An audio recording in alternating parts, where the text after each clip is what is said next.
So you guys don't know, but I already did an intro to you too for this episode, and it's crazy. I tried to not to make it too long-winded because you both do so many things outside of this music thing, and I kind of want to know, how did you guys get together and decide you wanted to make tunes, or like even how you guys met as friends?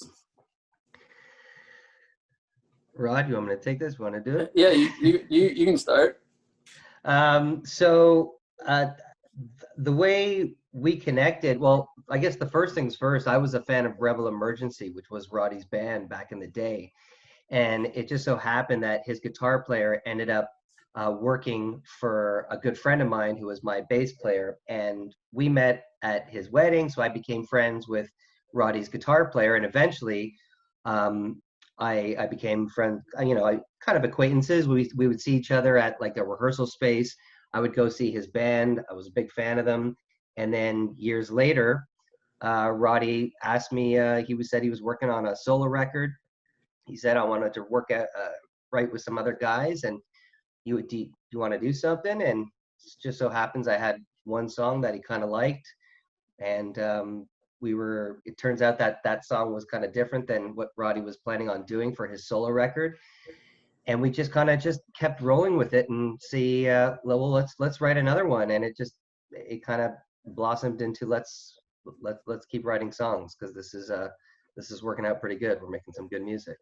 Yeah, that's awesome. And you guys have been getting like a lot of radio play, not only with the brand new one, but with a bunch of your tunes in the past. And I also want to ask you, Jamie, like lots of people know you as the news anchor guy. And have you been also like writing songs your whole life, or is this something like brand new? This is, no, I've been doing this a lot longer than I've been, in the news business. I've been playing in bands since I was 15, 16 years old. Had a couple, close calls and, tales of the music industry, always like this. But at one point, basically the last 10 years, I've been playing in a cover band with good friends of mine. But, over the last year and a half since Roddy and I connected, it's kind of like, I took a good 12 years off of writing songs and from my last original band. And it was a really good break, because I've just consumed so much music, grown as a guitar player. So when Roddy kind of reached out about writing songs, and I'm like, whoa, haven't done that in a while. But I thought, with a guy like him, who I was a genuine fan of before I was a friend of his, I thought, you know what, we could probably do something pretty cool. Because one of the reasons why Roddy and I kind of connected is we both love 90s rock. We love Stone Temple Pilots, Alice in Chains, and Soundgarden, Pearl Jam, and I thought, with the kind of energy that I bring as a guitar player and the kind of writer and poetic writer and lyricist that he is, I thought, we could probably do something pretty cool.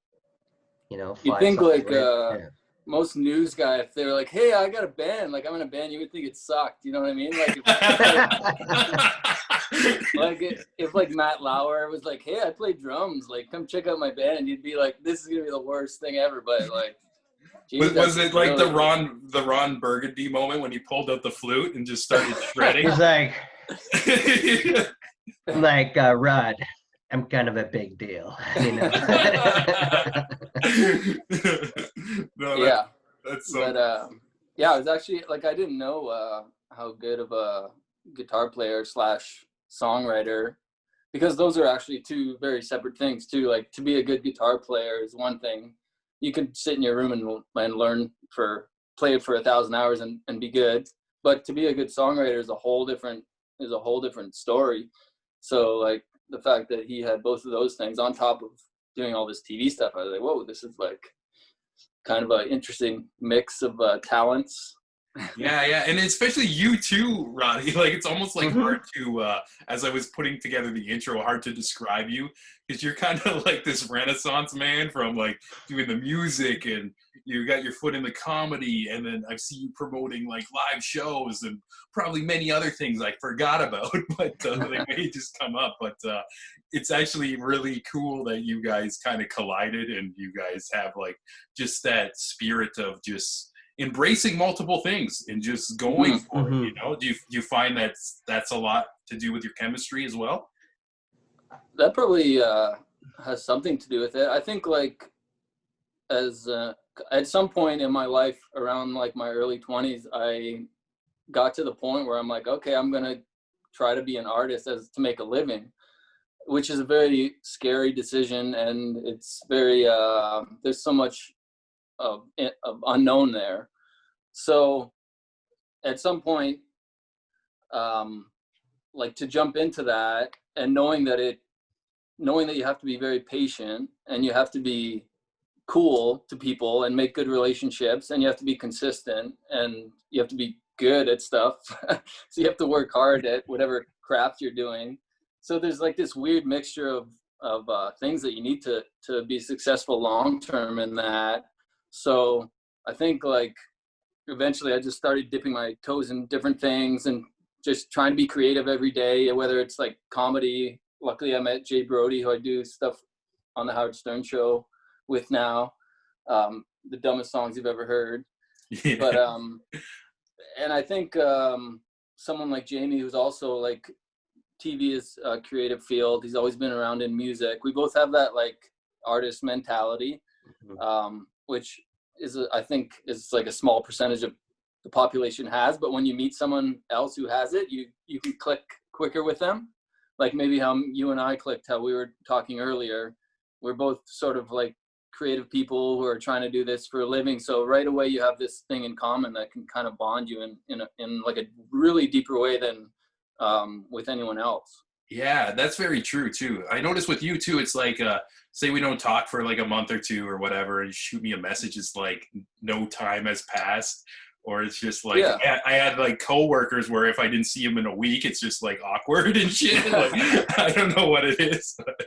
Yeah, for sure. That's just similar personalities and stuff. And like Jamie and I get along super, super well. And I don't think there's been one real issue with like argument about like a part in a song, or like we're on the same page. If like if one of us is like, oh, this part's not great, then the other person's usually like, yeah, you're right, this part isn't great. So like we have a high standard with our songwriting, and like I'm at the point where I if a song's not good or interesting, I don't want to work on it. I don't want to waste my time. Mm-hmm. So I also think we also came with like, you know, with the years of experience that we both collectively have, we both approached this, I think, with a very level head. We checked the egos at the door, and it just made everything so much more cohesive. And you just learn, I think, from a lot of years of experience with kind of butting heads with 5 other people. It's only just, it's Roddy and myself and our producer that make the decisions. I think it's been a lot easier that way, which is also good.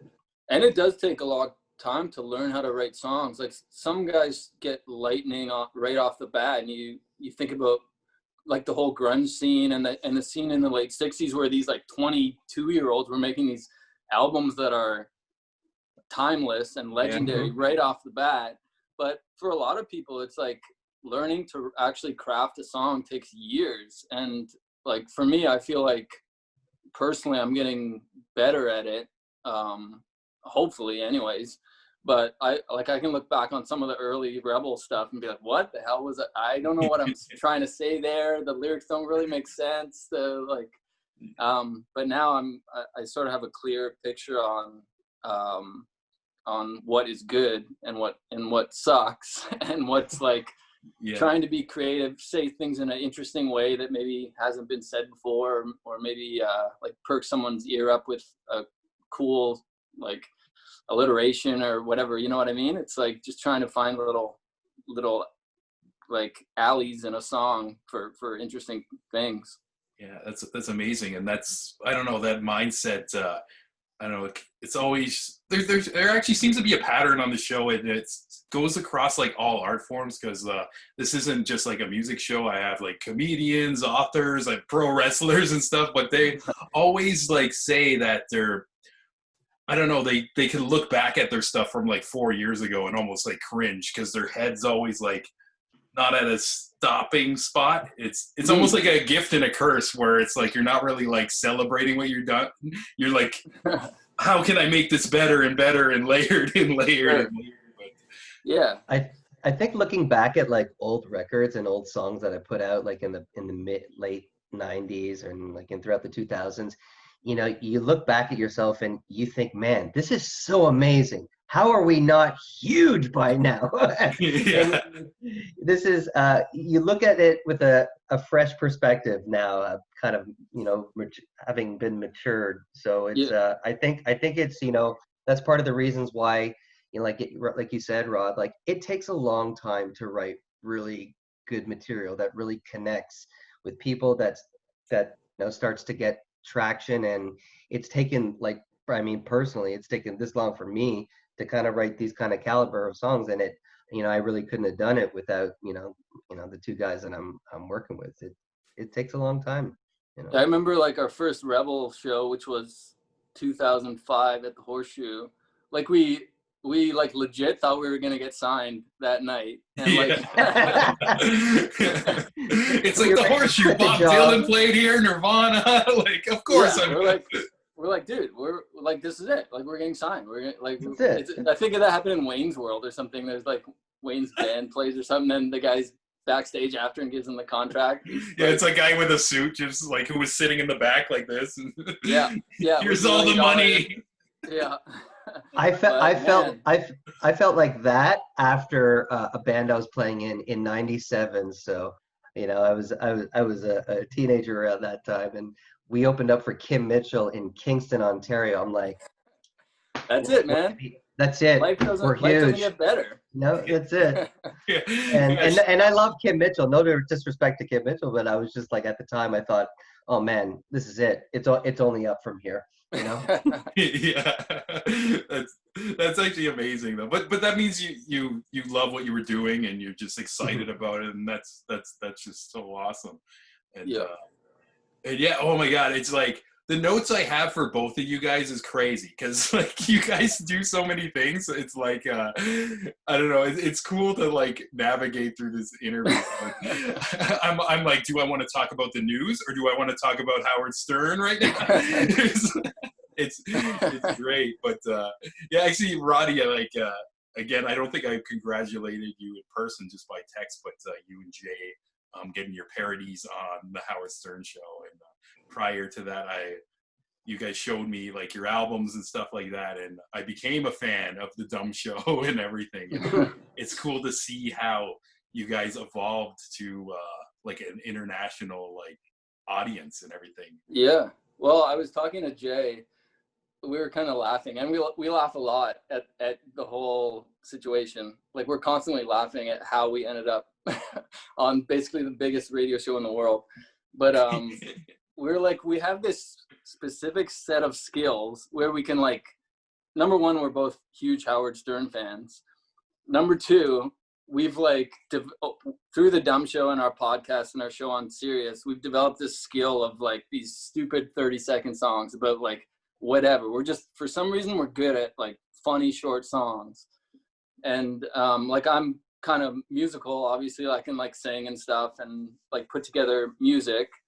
And like, for that specific set of skills, like for parody songs, it's probably the best we could do, like be on Howard Stern show. There's nothing really else we could do with those skills that we have to like that specific to do anything. You know what I mean?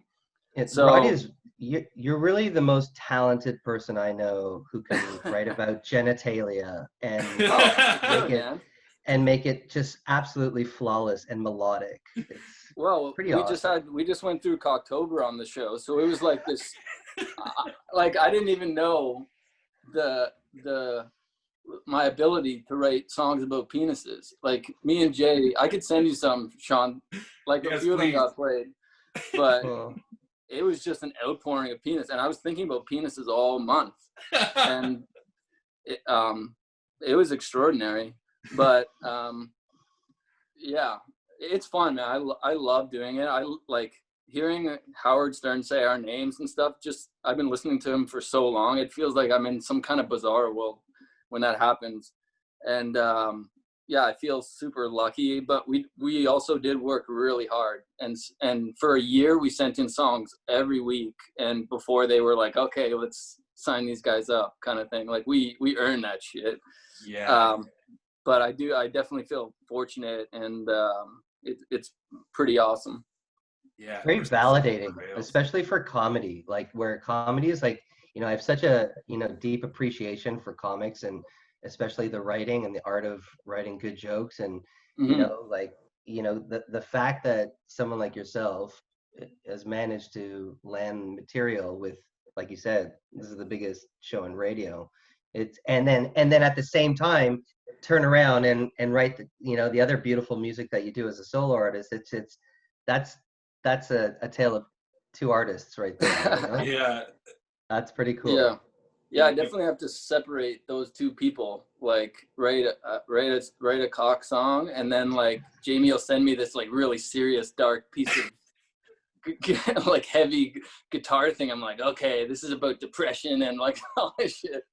Like balancing that is so odd, but I love it, man. I love like I feel like I'm using my whole brain. You know what I mean? Yeah. I was gonna say too, it's like sometimes like artists just get known for just one thing. And really as a human being, like you experience all emotions across the board too. And it's cool, like your situation where it's like you mentioned, you could do a song about depression and the next day it's like Stern's pitching a song that you and Jay just wrote about like cocks and shit or whatever. And that's gonna be cathartic. Like Yeah. like I think Totally you hacked the matrix, like you figured something out. yeah, for sure. And it is like I'm definitely it's something I'm proud of. Like I'm like pretty humble dude, but I like to have a song on Howard and then to have a real song on the radio is like a pretty cool thing to think about. Yeah, So, definitely. And yeah, the have new you one. Oh, what were you gonna say? have you been doing stand up still? Like you mentioned your Not first stand up show, but no. Just it's been kind of weird times, just like mhm. with shows, and I've always been just kind of like open micer, like bottom of the the card level. So it's like never. It's always been like just like a side hobby thing, but Yeah. yeah, I found like over quarantine, I don't know if it was just I was just too much in my own head. I got like the most like passion to do it again, and there was just nowhere to go. You should just write, man. You should just write jokes and like store them up. Yeah, I actually have been doing that too, and even outside of the like people only see me do the podcast, but I kind of adapted a life where I'm actually getting like paid to do jokes now. Yeah, no, it's it's awesome. it's more like through like video work right now and editing and like working with some other comedians too. It's maybe one day I'll announce that to people too, but it's still like I don't know, growing. And even before we went on, Jamie was asking me how my quarantine, like Corona's time was, and Mm. I don't know, it's for the first time in my life. I felt like I needed the world to stop, and now I figured out how to take all my passions and make like revenue from it too. So it's kind Yeah, of like a new thing I'm still processing, but I'm very like thankful for it in a way. yeah, man. No, I that's feel the cool. same way, man. I feel the Mhm. same way, especially with like surfers, because like, I think prior to, the world shutting down, Rod, I feel like in a sense, here we had like we would release like one or two songs, but we didn't have a band or enough music to support that. And now that like we were kind of, everything shut down, it gave us a chance to let's just really focus on the music, build this catalog, build this story, and let's and not have to worry about, okay, we got to rush and put everything out and get on stage. And so Mhm. like you said, it's Yeah, we're like building the story kind of, which is like, I think it's a good time for that. It's a good time to like just be creative and try to like write as much as you can, or like whatever art form you're in. Just like people are home, like you might as well be, if you're lucky enough to be creative and be an artistic person, like that is a rare thing. People like, mhm. you can't take that for granted. To be able to write a song or to like paint something, it's amazing. It's it's like magic. You're like a magician or something. You know what I mean? Yeah. So it's like really like trying to push away whatever negativity there is, which there's a lot all over the place. You can get it easily. If you want negativity, look at your phone for 2 seconds. Yeah. But being able to actually like try to put some notes or words together is like can be very cathartic, and it's like really rewarding thing. Yeah. But I like how you use the word magic too. Like sometimes I know in my experience with doing like creative projects, sometimes it just feels like I fall into something and it's like, where did that come from? Almost like a possession. Do you guys get that when you like songwrite as well too? It's just like, I don't know where this thing came from. It just like kind of came out a certain way. For sure. Yeah, I've had like lyrics, like full lyrics come to me, like a full like chorus or verse. I'm just like, what, like, why, what was the moment, or what was my brain doing? Was my brain like working on that while I wasn't thinking about it? And then it just was like, okay, here you go. Or like, I don't know how that works, and I don't really want to like question it too much because I don't want to think about it too much. I just want it to happen again. Yeah. You But, break it down and then you just realize the formula and you can't do it anymore. Yeah, and I'm sure like Jamie, when you pick up a guitar, sometimes you'll just be like, okay, my hands will just do something, and then it's not even really thought, right? Yeah, I've had moments where I've had a riff like Stars, our second song, or sorry, yeah, that was our second single. I remember I only had the riff, and then years later, all of a sudden I'm just kind of hanging out on the balcony one time after, playing some guitar, and it just totally mapped itself out without me even touching the guitar. And then all of a sudden I'm like, wait a sec. I was like looking at in the air. It's there. Okay. And then I went and picked up the guitar, and it's totally weird. It doesn't happen often, but when it does, it's a pretty damn cool thing when you can see a song before you even hear it, which is, yeah. Mm-hmm.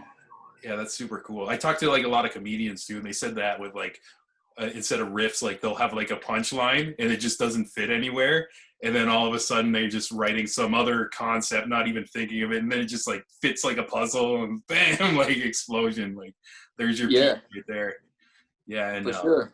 Yeah, a lot of songwriting is like puzzle. I see it as a puzzle, and especially with like the parody songs, I feel like if I'm writing a song about like one of the guys on the show, there'll be like 4 pieces of information, and it's like, how do you make this funny? So it is almost like putting it together, like, okay, this is funny, but like just saying it in a certain way. And even with real lyrics, it's like I'll have a notebook and I'll just write like words or sentences I think are interesting, and then sometimes I'll go back to it, something I wrote 5 years before, and I'll just see one word and I'll be like, oh, that's cool for this song. Like that puzzle piece fits in this chorus or this verse, and that might be a seed that grows into a bigger idea kind of thing. So it's just being like aware of inspiration and aware of like past ideas, and sort of not erasing them, but sort of filing some things away that might pop in your mind again later. Yeah. It's cool to think about too, because like with Century Surfers, I'm sure it's like a little more open to like write about everything. And you mentioned with like the comedy stuff, and maybe it's like, okay, like I have to like hit these points of this thing that happened, whether it's a current event or somebody's traits. And also like to use one of your songs as an example, you did like one of my favorites was the Beauty and the Beast parody, so that'd Be My Guest. And also like try to morph it into that and stuff. Like there's like I guess like one style you're writing, it's like you're kind of like in this tight box of trying to figure something out, where would you feel like Century Surfers is more just like open waves and everything? Yeah, I'd say so. It's like going back to the music that it was inspired by, like the 90s style of writing was like, there was a lot of like darker stuff, but it was also, there was songs about everything. It was such like an open palette, and it was so melodic and poetic too. Like you think of like Nirvana and Pearl Jam and Soundgarden, like there's some really deep, interesting stuff going on there. And like I don't compare myself to those writers at all, but like just to be inspired by them and maybe like use a bit of that in my writing, if I can even get 20% of like what they did in our thing, then it'll be great, because what they did was better than great. So so yeah, I forgot what the question was. We're just talking though. It's all good. It's a loose format here. but yeah, even like that's cool for you to say like just where the influences kind of comes from, like those 90s tunes. I definitely like hear it in all the Century Surfer tunes, and especially like the new one, Personal Assassin, which is cool. If like I had it just in the background and I didn't read like the lyrics, I'd be like, oh, this is the happiest tune ever. And then you again, like I noticed the 90s would play a lot off of like stuff like that, where it's just like it could be like a sad tone, but it'd be happy lyrics and vice versa. Yeah, sure. It's like a juxtaposition kind of thing. But yeah. I remember read, because I like it's such a rockin' tune. And I remember when I finally heard the lyrics for the first time, I'm like, Rod, everything okay? We're good. Yeah, if you need a hug.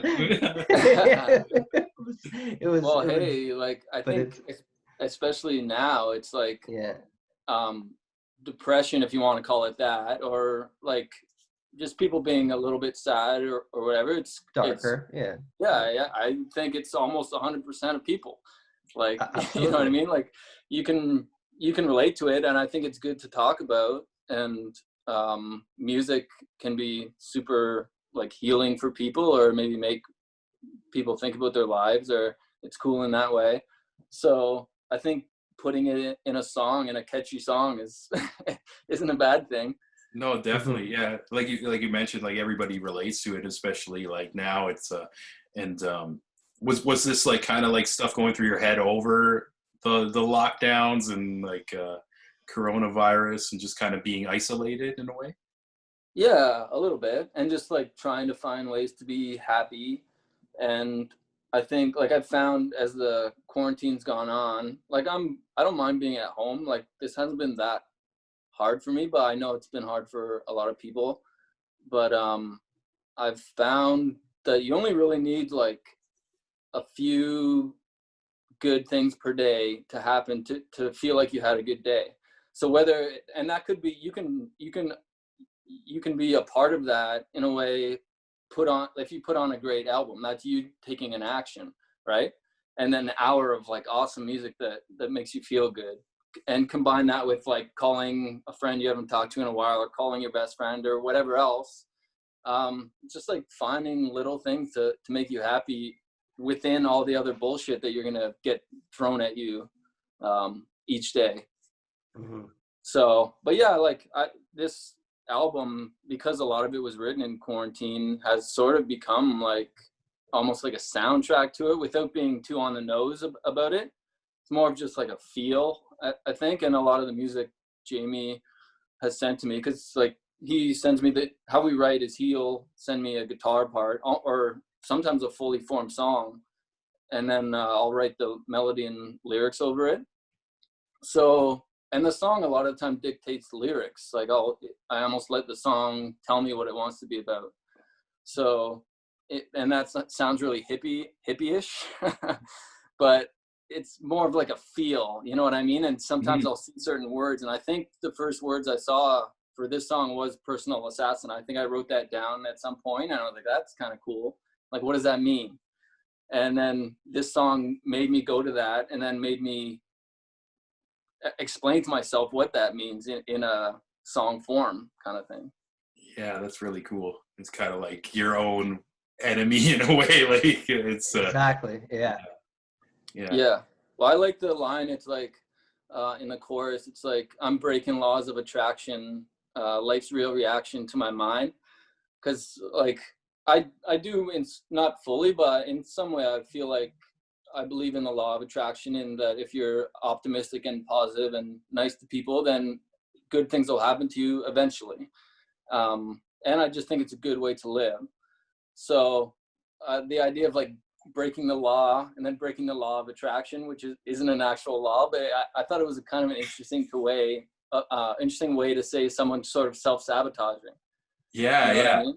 Yeah, I never thought of it, but I actually haven't heard it like broken down in that way too, which is really cool. And like, yeah, I dig it because like, yeah, I totally believe in the energy you put out is what you will receive overall. And, Yeah. And I and think like in our band, Jamie and myself being like around the scene for a long time, Jamie meets a lot of people at his job and has met a lot of people playing gigs. I've met a ton of people over like the 3 or 4 projects that I've been involved with, and always try to be nice, always try to maintain relationships too. So we're at the point now where we can, when we have a good song, we can send it to 20 people who can make something happen with it. You know what I mean? And that comes with time. It comes with keeping relationships, building relationships, being cool to people, so that when you get to that point, they're like, oh, Roddy sent me a song, Jamie sent me a song, I want to help. How can I help you? You know what I mean? yeah. And sometimes that's like comes after helping someone else 10 times and without ever asking for anything back. But at some point there's going to be a back and forth. So like I've always had that in my head. Like if I don't hesitate to give people advice or help people in whatever way, like artists, you know what I mean? Like everyone's kind of got to be in it together, especially now, just to sort of find that path to success. And I feel like we're lucky sort of to be able to get our stuff out there in a cool way. It's almost like right away. So Yeah, definitely. And it's cool also like on top of both you guys being great dudes, you're both like kind of like in the different media lanes too. So it's like I'm sure that helps a bit too, like being like so within like Sirius XM or whatever. Do you ever just like walk by somebody's desk and like throw a USB? Here's my new single. Well, like actually when I first started working there on Todd's show, which is where I met Jay, in the same but in the same like open office area was like the rock station, the like singer-songwriter station. So you walk by those people every day, you become friends up to a point where they're like, hey, you have a new song coming out, I'll send it over. We'll like bring it into the music meeting. So like that's just another example of like cultivating a friendship or relationship. And then like they were able to get my songs on the radio or get me more exposure. I was able to like introduce them to other cool artists or whatever I could do for them. So, and yeah, I'm sure like, I know Jamie, like whenever there's a cool guest on his show, it'll be like, hey, I play guitar too. Like whenever a musician comes in, like, hey, check, give me your phone. Like I've seen him take people's phones and just download the song on it, kind of thing. So, there have been guests that come in and they're like in the boardroom waiting and they got a guitar and I'm like, oh man, is that a so and so or whatever? They're like, yeah, you play. I'm like, yeah, let me see. So I'm like in between commercial breaks, I'm like, but yeah, I just become a kid. It's like listen, man, music makes me like forever youthful. It's if anything, it's getting worse. You know, it's as you get older, the passion for what you do, it's more it's an addiction. You know, but it makes you like a kid. You know, at least for me. Yeah, that's cool. And what inspired you to get into like being an anchor and like a newscaster type of person? Because I was too scared about just banking on being a musician. You know, I think there was a point in my early 20s where I was like, I don't know what to do. I was kind of acting. I was doing acting as well, and I was bartending, and I was playing in rock bands, and I kind of had to make a decision of kind of where I wanted to go. So I was in my mid 20s, and I decided, you know, I'm going to go back to school for journalism. And I, you know, was able to kind of merge at some point, you know, because I used to host a morning show, and so I was able to do journalism, and I used to interview artists and directors and all these people in the arts, and but you know, I wanted kind of a little bit more stability. I was, you know, I was a little bit more nervous about kind of just focusing on playing guitar, especially given the fact that like what I was doing and what I wanted to do, which is basically what we're doing now. Back then, it was just that's not what was cool. Like, you know, rock was kind of on the way out, hip hop and EDM and pop and all this stuff was kind of taken over, and there really wasn't a lot of room for kind of bands that I was playing in. You know, Roddy was in an incredible band, and there were so many of these other great acts that never really took off that might probably should have. But you know, I wanted to go back and get a job, and Yeah, it's a crazy grind. Even when I was in my 20s too, I kind of went on like a path maybe against my full passion in a way. And now, just as I'm getting older, I'm just kind of being like, life's too short. And now that I'm embracing that, like, magic's actually happening. And like, would you feel that's the same way with you and the guitar? Like, you're on the radio, like Alan Cross played your song yesterday.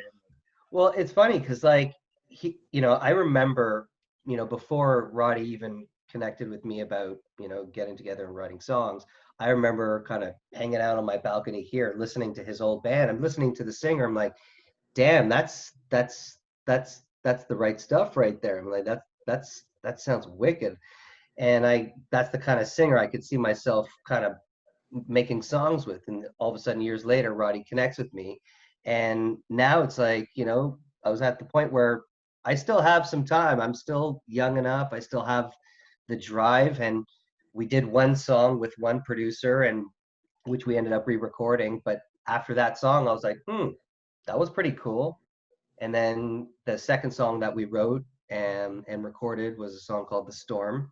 And that was, you know, kind of spawned out of a trip. I went to Nashville, got, you know, soak up the scene, and came back really inspired, wrote this tune, and Roddy put together this awesome melody and lyrics. And it just kind of like you said, man, it's, you know, I'm not getting any younger, and I'm not, you know, you needed that little kick in the butt. So Yeah. And that song too, it was like in the top 50 or something, like on the Canadian alt tracks or something like that. Like, yeah, we hit number 41 on the alternative charts on iTunes, and It was in the top 41, bro. top 41. yeah, sorry, a 9 away. How insulting. But yeah, that's also got to be a cool feeling, just to hear it actually being played on the radio and everything like that. Yeah, for sure. It's always fun. The first spin is always fun. That you never get tired of that. You know what I mean? It's like, yeah, it's definitely cool. It's probably like for you getting like a huge laugh at your stand-up. Maybe you've never had that, but no, I actually like the last one was like went so well, and it was so inspiring. Awesome. And I opened it, and somebody pulled me aside telling me like I should have headlined. But really, I only had 5 minutes. But they didn't know that. They're like, oh, I wanted to listen to you for an hour. I'm like, oh, I couldn't do that. But it kind of planted a seed, and then everything went to lockdown. But yeah, that feeling of just like, I don't know, just kind of knowing you're bringing somebody else joy is, I don't know. It's part of, I think, maybe like why we do it as well. What keeps it going? It's like a two-way street, like, of energy. For sure. I think like as a songwriter, like when it comes down to it, you just want people to hear what you made. You just want people to listen to your song. You know what I mean? Just like, please, like, take 3 minutes. It took months to write and record this. And it took like, I put my whole heart into it. And it was like all this energy and time and like money in some cases, you know what I mean? Which doesn't really matter. But at the end of the day, it's just like, you just want people to listen to it, and it's getting harder and harder for that to happen. So when you do get something played on radio where it's like, okay, there's probably 50,000 people listening to this right now, it's definitely a cool feeling. Instead of like when you're on Spotify or whatever, when you just put it out into the universe, it's like, maybe like 50 people heard it today, or 60, which is cool. Mm-hmm. But those like big, when you can make that big splash at once, it's like it's definitely a cool feeling. And obviously, like, that's how you make an impact as a band, and that's how the perception of your band grows when they hear you after Pearl Jam or something. It's like, oh, these guys, it's like Pearl Jam, Century Surfers, like whatever, Soundgarden or something. And it's like, okay, put them on that level. They're on the radio. Yeah, I could imagine it just gets like this feeling in your heart, like, oh, this is legit. Even like maybe you don't need that reassurance because it is legit, a legit song, but it's kind of cool to like, see it like get played out like that. And like I mentioned, like Alan Cross giving it a spin too, where I don't know, it's just he's a legend in our country for people. I get a lot of like American listeners, and I don't know how far his reach is over there as well, but yeah, over here that's a huge honor. Like, it's amazing. For sure. Yeah, I grew up listening to him. Like, he taught me a lot about music growing up, because without the internet, or before that, or maybe when it was just starting out, it's like it wasn't that easy to get info. You could go by like Hit Parader or Circus or Rolling Stone or something, but he would get like in depth with this awesome information, and he had that voice that just made you like sort of like cuddle up and be like, okay, like teach me stuff, you know what I mean? And and it would be like kind of like long form, but you wouldn't mind. Like I noticed sometimes like a DJ would hop in and you're just like, shut up and play the fucking song. But with Alan Cross, it's just like you said, you just cuddle up. It's like, hey, I'm gonna make a hot chocolate. Just keep talking, man. Like, he also, like, he's the kind of guy that, like, you know, you'll learn something from him, and then you'll pull out that nugget of information in a conversation with like so and so about whatever. Oh, this happened on the record. You hear that in the background. That thing broke, and like, so you'll find out these cool little nuggets of information. Totally. He's the kind of like those kind of stories and broadcasters and storytellers. Those guys, like, personally, like, they fed my my rock and roll addiction to learn all about. I was all about the behind the music and growing up and learning all those rock docs, learning all those stories about the bands. And when you heard it from him, like, you just, you know, you kind of hung on every word, especially because of his voice as well. Yeah, it's like time stops when he speaks or whatever. I told him, actually, like, I told him one time, I'm like, I told him when I read books, I use his voice in my head to read. He's like, I think you might owe me some, you might, like, should you pay me for that? Like, I have this great picture of me and Alan Cross. I was doing a report for work one time, and I was covering this like rock and roll exhibit down at the ROM, I think it was, and I got basically painted up as Ziggy Stardust, like the hair, the lightning bolt, and dope. And I'm interviewing him, and he kind of like looks at me like, what? He's just like all weirded out. Yeah, he's like, okay, you know, he's a cool cat. He's serious. He's a serious dude, you know. Yeah, definitely a legend in the biz. That's for sure. Yeah, awesome. And beyond this new song, like you mentioned, this is going to be an album, right? Like a full Absolutely. length? Awesome. Yeah. This is the fifth single, so maybe we'll get up to like 10 or something, or 8 or 10. We'll see how many good ones come out in this stretch of time, and if they're good, we'll pop them on there. But we definitely have a few more in the pipeline that are pretty cool. So yeah, I'm excited. I think it's gonna be like a solid album. It'll be one you could pop on and not have to skip, and if you're in the right mood, I think it'll be pretty impactful. Yeah, it's like, from all the songs I've heard, it's like so well done, and it's just like something you can crank. It's like the quality too of the production too is just like on point, and even like further like deep into like the album art, or not the album art, the arts of all the singles, they all kind of match in that comic booky feel, and it's like vintage comic book style. So I think it's important, actually, and that's also something you learn like as you go. It's important to be consistent with everything, you know what I mean?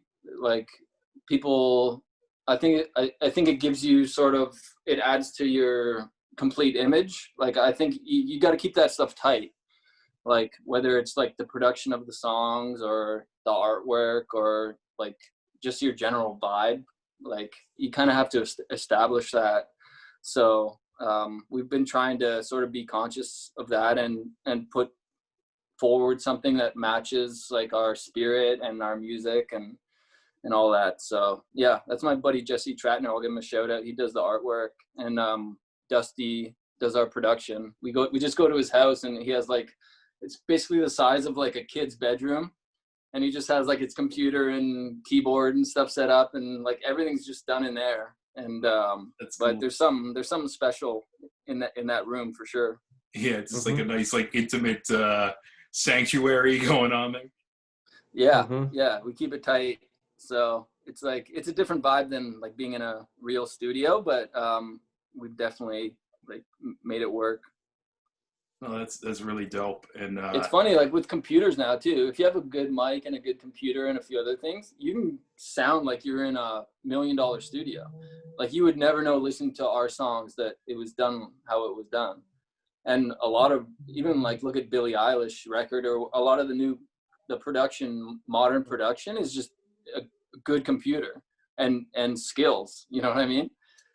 So yeah, it's like, it's kind of changed, where back in the day you'd have to go rent for 8 hours for like however $1,000 and have like 3 engineers setting up all the mics and doing all this stuff, and which is cool in itself too, because there's probably like like the vibe for that would be amazing too. But I think in modern times, like it's pretty cool how you can make a record like that with it's a sign of the times. I mean, considering the fact that like Billie Eilish's brother basically produced that record in their home that they grew up in, basically, and mom's downstairs, you know, making food, and they're upstairs making a Grammy Award, you know, winning record. It's amazing what awesome. you can do at home. And the fact that people continue to comment on the production, Rod, which is, you know, like you said, you know, it's just done in this, you know, small room.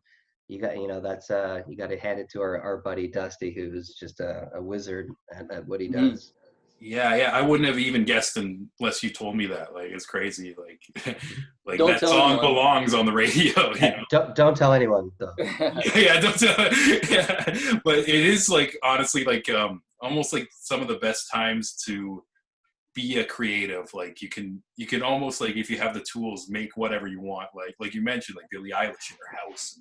But also there's a tricky game of everybody's making stuff and throwing it into the abyss and just navigating. But that comes with time as well. And like you mentioned, consistency. And there's a hip hop guy I cross paths with, and he always says consistency makes history, which is it's true. Like you just got to keep at it. And even like at first maybe people won't notice the first 1 or 2 or whatever. It's like just keep hammering in them, like almost like what you did with Howard Stern as well. Like kept sending in the parody, and then next thing you know, you're a regular on the show. It's well, I remember like this simple message from when I was in Rebel. We for a couple of years we had a Jamaican guy in our band, so we would play a lot of festivals in Jamaica and stuff. We were hanging out with a bunch of Jamaican guys all the time, and while we were making our album with him, one of the dudes, Marlon, who was like basically our sugar daddy,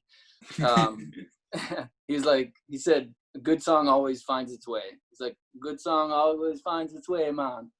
And I always kind of remember that. I'm like, yeah, if you like write a great tune, it's gonna, like, people are gonna hear it and gonna like it and share it and stuff. So it's just like being like having a high standard and trying to keep to that and producing good art. Like it'll find its way out there.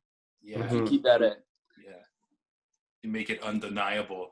I noticed too, like sometimes up and comers will get discouraged, and I'll see them write the Facebook post like, "Oh, nobody's supporting me," or whatever. But you gotta, like, maybe, I don't know, look back at what you did and almost be your self-critical in a way, and like why maybe it didn't hit. Maybe it is a great song, but just give it time, make more. You know, don't stand still and being like, I'm quitting forever. And just, yeah, well, I think like people who think like that, most of them probably like don't have what it takes to have the longevity. It's almost like they're giving themselves an excuse, like, oh, maybe I should get a real job while I'm like 23 or 24 before I like can't do anything else. It's like, but and then there's just those artists who are like, I have to do this. If I do something else, my soul will die. You know what I mean? Which like I haven't had to do many regular jobs, but when I was kind of starting the band or into it, I had to do a couple, and I was like, I'll die if I have to do this every day, like construction or whatever else. I'm like, I can't do it. My mind will like explode. Yeah, like he's just not wired for it, And yeah, and that's motivating, man. That'll kick your ass into like, hey, like, how do I make this successful? How do I make money from writing songs? It's like, it's hard, man. That's not an easy road, what I mean? Like when I started getting into TV, and my career was starting to, go in the right, take off, I guess. I realized that I wasn't playing in any original bands. I had nothing going on. Like I was gonna lose my mind. I had no creative outlet. And so that's part of the reason why I started the cover band. And that was my, the one thing that I could turn, that was like a therapy for me, besides the fact that I got to hang out with some of my best friends. I was able to if I didn't do that, I don't know what would have happened. Like you said, like my soul was, it was not the same. And the fact that now that we're over the last year and a half, all of a sudden I'm now back in this artist mindset. I've been totally disconnected and dislocated from being an original artist. All I've been doing is, learning everything from Kelly Clarkson to Queen, but it's been like, this has been, I think, in terms of like creating, like this has been like the coolest thing that I've been a part of. Yeah, and it's like we all got bit by the creative vampire, and like it's beautiful that we all have like these outlets to like feed it, and it's so cool that your new song's getting all this traction on the radio and everything. And for people who want to check you guys out, where can they do it? Obviously, like Spotify, turn on the edge. Like, what are your personal like social medias if people want to follow you guys? Yeah, all our our band stuff is all at Century Surfers, or obviously like Apple Music, Spotify, like you said, YouTube, all that. And then I'm at Roddy C on Instagram. Like I'll post some of the like Howard Stern or Dumb Show or solo stuff that I do on there as well. And Jamie, you can find Jamie on TV Screen at the Barbershop or wherever else. Yeah, awesome. And before we leave too, shout outs to Jay Brody, man. what a great Jay's dude. The best. I was talking to Jay yesterday. We were kind of laughing that like I think almost exactly 5 years ago, like he was working a shit construction job. Wow. And now he's like morning show at Edge 102 and hired by Howard Stern show. Wow. Which is like pretty unbelievable. But that dude is like crazy talented, man, and he's so smart. Like that guy is like he's a special guy, man. Like he's probably the funniest guy I've ever met and one of the smartest guys, which is like if you combine those two, like that's something special. And I think you got to be smart to be funny in a way, but he's awesome. And if you haven't heard him on Edge 102, check him out on the morning show. Yeah, and one thing all you guys have in common is a work ethic too, which goes a long way. It's like a lot of people, they can have the creative spirit and everything, but I don't know. I think something that is a good takeaway out of this interview we did today is it's beyond just the track. It's like how you present yourself, how you treat people, and and just having the drive to never give up and keep pushing. And I just want to say before we go, I appreciated you guys taking the time and talking to me today. This was awesome. Thanks. Yeah, no, it was fun, man. I like talking to you. You got like a good energy, and like we were saying before, it's like that stuff's contagious. You know what I mean? So I think I think it's important to like keep when you meet someone like who brings that out in you, it's important to keep them in your life. You know what I mean? Because not a lot of you don't meet like really positive, energetic people often. Mhm. So Yeah, I agree too. And sometimes like I don't know, it is a rarity like to meet like it's almost like finding a diamond when you meet somebody who's on that wavelength of you. And it's just like even having a simple conversation. Today we're talking about our passions, but I had conversations about or with you just about nothing. We're just making random ass jokes in our DMs and stuff. It's just such a I don't know. There's a good feeling. It's always like fueling, and especially even beyond the social chemistry we have. It's been a pleasure to kind of like follow you like on social media the last couple of years and seeing just what you've done with your work and stuff. I'm always so inspired from like the comedy to the music. You do so many things, and to see it flourish and continue to grow in all these amazing directions, man, like kudos, man. Proud of you. oh, thanks, dude. I wish I was there to like hug and like make out a little bit.